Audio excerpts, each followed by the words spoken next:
Hello students, welcome to Shukla coaching. Students, class first की series का आज का हमारा टॉपिक है यूजिंग अ कीबोर्ड। इस आज की वीडियो में हम देखेंगे कीबोर्ड को किस तरीके से यूज किया जाता है। सबसे पहले एक क्वेश्चन आता है कि how do we write in our notebook. हम अपने नोटबुक में कैसे लिखते हैं? तो वी यूज अ पेन और a pencil to write in our notebook. हम अपनी नोटबुक में लिखने के लिए पेन या पेंसिल का यूज करते हैं। अब चलिए दूसरा क्वेश्चन है, can we use them to write on a computer. क्या हम कंप्यूटर पे लिखने के लिए भी पेंसिल्स का यूज करते हैं? इसका आंसर है नहीं। कंप्यूटर पे हम राइट करने के लिए कीबोर्ड का यूज करते हैं। अब क्वेश्चन आता है, what is a keyboard. Keyboard क्या होता है? तो स्टूडेंट्स, आपको पीछे की वीडियो में हमने बताया कि कीबोर्ड जो है एक फ्लैट बोर्ड होता है जिसके ऊपर स्मॉल स्मॉल सी बटन्स लगी होती हैं, और ये बटन्स कैसी होती हैं? जैसे कि टाइपराइटर मशीन पे होती हैं। अब इन बटन्स को क्या कहते हैं? इन बटन्स को हम बोलते हैं keys. The buttons on the computer keyboard are called keys. ये बटन्स जो है कीज कहलाती हैं। A keyboard is connected by a wire to the CPU of the computer। और ये कीबोर्ड जो है एक वायर के थ्रू कंप्यूटर के CPU से कनेक्ट होता है। स्टूडेंट, आजकल कीबोर्ड और माउस वायरलेस भी आते हैं जिनमें वायर के कनेक्शन की जरूरत नहीं होती है, बल्कि ये ब्लूटूथ के थ्रू भी कनेक्ट हो जाते हैं। अब देखिए, ये टाइपराइटर होता है और ये कीबोर्ड होता है। टाइपराइटर्स में भी बटन्स होती हैं और कीबोर्ड में भी बटन्स होती हैं। तो it enables us to enter data into a computer.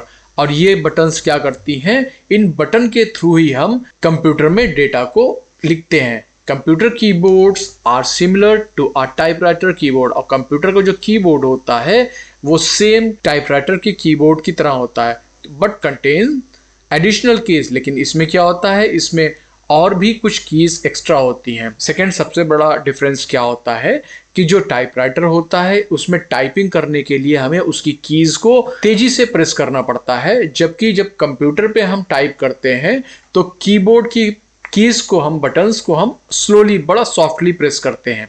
ठीक है। Writing on a computer is called typing. और कंप्यूटर पे लिखने को हम क्या बोलते हैं? टाइपिंग बोलते हैं। We can type on computer by pressing keys.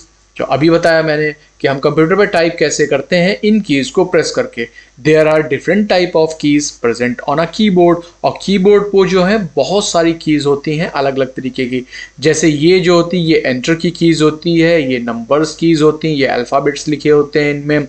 ठीक है। ये स्पेस बार की होती है, ये डेल बटन डिलीट की कीज की होती है, और ये कर्सर कंट्रोल कीज होती हैं। Up arrow, down arrow, left right, ये एरोज होते हैं इसमें। Space key is the longest key on the keyboard. Space की सबसे लॉन्गेस्ट की होती है कीबोर्ड की।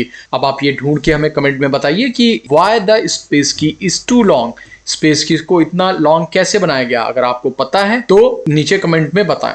We use it to give space between two words. और इसका यूज कैसे किया जाता है? इसका यूज टू वर्ड्स के बीच में स्पेस करने के लिए किया जाता है। Enter key is also called the return key. It is use to move the next line. और एंटर की को हम रिटर्न की भी बोलते हैं। और इसका यूज किस लिए किया जाता है? इसका यूज हम नेक्स्ट लाइन पे पहुंचने के लिए करते हैं। नेक्स्ट आती है backspace key. Backspace key is like an eraser. Backspace key एक इरेजर का काम करती है। It is use to delete the character from left of our cursor. और ये क्या है? जहां हमारा कर्सर रखा होता है उसके लेफ्ट साइड के वर्ड्स को डिलीट करने के लिए इसका यूज किया जाता है। नेक्स्ट है कर्सर कंट्रोल कीज। ये जो एरोज होते हैं, अभी आपको पीछे बताया था, up arrow, down arrow, left arrow, right arrows, इनको क्या बोलते हैं? Cursor control keys. तो cursor control keys are use to move the cursor up, down, left and right. अपने कर्सर को अप, डाउन, लेफ्ट और राइट करने के लिए इसका यूज करते हैं। अब कर्सर क्या होता है यहाँ पे? तो cursor a bright usually blinking movable indicator on the desktop making the position at which a character can be entered, corrected or deleted। तो ये होता है कर्सर। जब आप कोई चीज लिखते हैं तो ये होता है कर्सर, स्क्रीन पे इस टाइप से दिखता है। तो स्टूडेंट्स, ये थी आज की वीडियो। अगर आप चैनल पर नए हैं तो चैनल को सब्सक्राइब कर नोटिफिकेशन बेल ऑन कर ले, जिससे आगे आने वाली वीडियोस की नोटिफिकेशन आप तक पहुंचती रहे। वीडियो को लाइक और अपने फ्रेंड्स के साथ में शेयर करना ना भूलें। तब तक के लिए बाय बाय।